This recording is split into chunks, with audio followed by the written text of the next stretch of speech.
Kembali saya beruntung mengikuti kuliah dari Dr.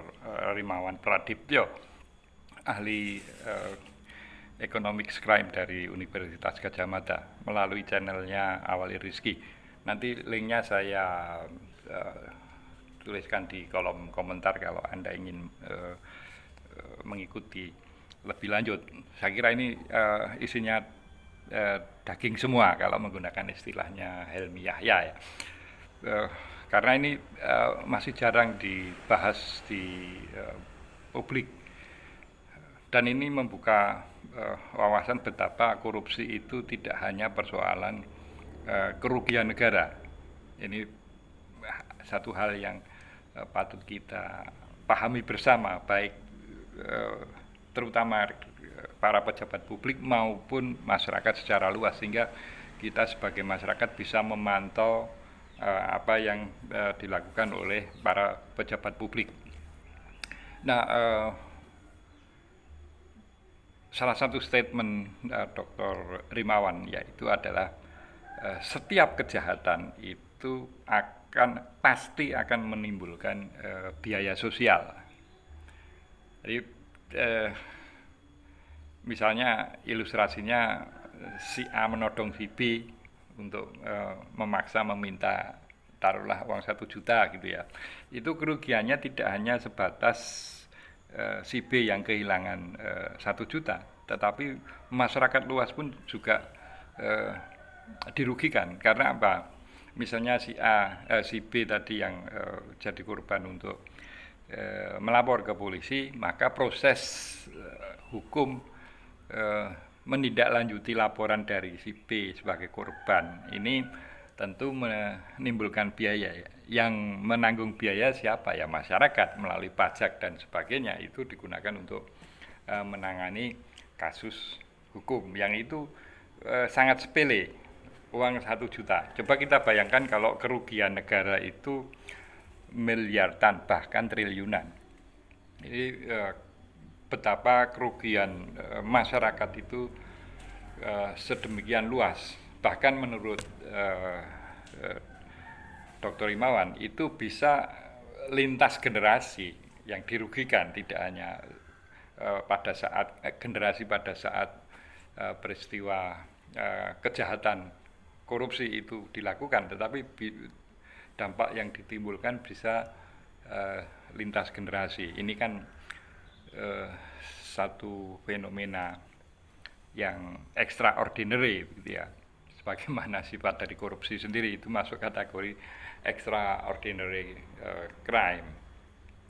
Dan itu PBB juga punya aware terhadap fenomena korupsi, karena itu jelas korupsi itu adalah satu penyakit yang memperburuk tata kelola kenegaraan yang baik. Ya, konvensi PBB terkait dengan anti korupsi itu PBB ada satu entah badan atau apa namanya ya, UNCAC ya, United Nations Convention Against Corruption, dan Indonesia juga meratifikasi itu. Meskipun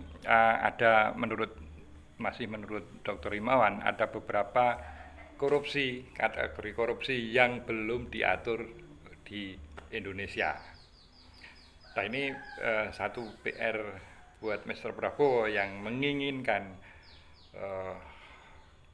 pemerintahan yang bersih, yang akan mengejar koruptor sampai ke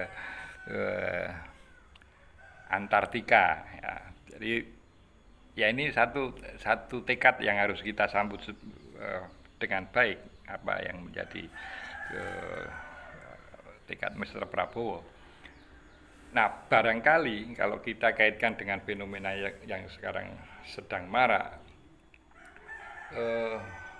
fenomena PIK 2 pagar misterius itu, saya sangat percaya bahwa di situ ada unsur korupsi. Kita boleh berdebat berbusa-busa tentang itu, tetapi kalau misalnya apa yang terjadi di eh, laut utara Jakarta itu kemudian kita bawa ke UNCIC, itu saya yakin bahwa unsur korupsi akan dengan sangat mudah diurai. Ya persoalannya kita mau atau tidak kan itu. Sehingga kita kalau toh berteriak-teriak itu tidak ada korupsi, buktinya apa dan sebagainya, ini satu pertanyaan yang mohon maaf itu sangat dangkal. Karena kalau tidak percaya mari kita buktikan di level internasional, pasti unsur korupsi itu akan mudah ditemukan. Itu yakin. Bahkan misalnya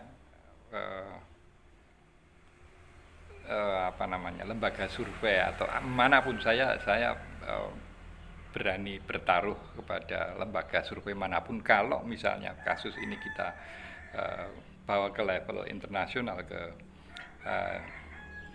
UNCIC, itu saya yakin saya akan memenangkan pertaruhan itu kalau misalnya ada yang berani bertaruh. Tapi apapun itu, bahwa Mr. Prabowo bertekad untuk mengatasi korupsi itu, ya kita harus dukung.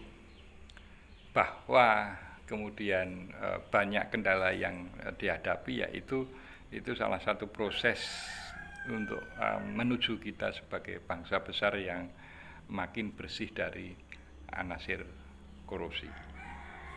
Salam konstitusi.